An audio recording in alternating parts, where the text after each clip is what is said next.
first permitting scenario I'm going to talk about pertains to relocating a source of air emissions. For our purposes, relocation means picking up a process or equipment and moving it to a new spot within the same geographical site. This can mean moving an emission unit to a different building or facility on the same site, or moving an emission unit to a different part of the same building.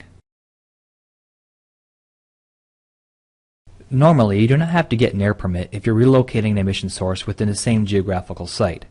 However, there are a few questions you should ask yourself before doing any relocating.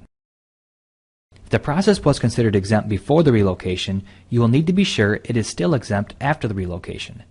If it is, then a permit will not be required. If the process you're relocating will remain on the same geographical site and there will be no change in emissions, then a permit will not be required.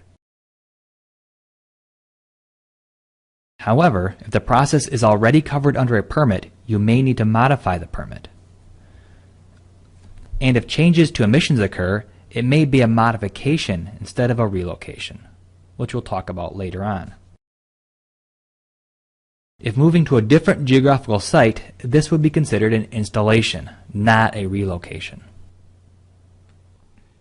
If you're still a little confused about when a permit might be required to move equipment at your facility, you might want to check out this flowchart displayed on the screen.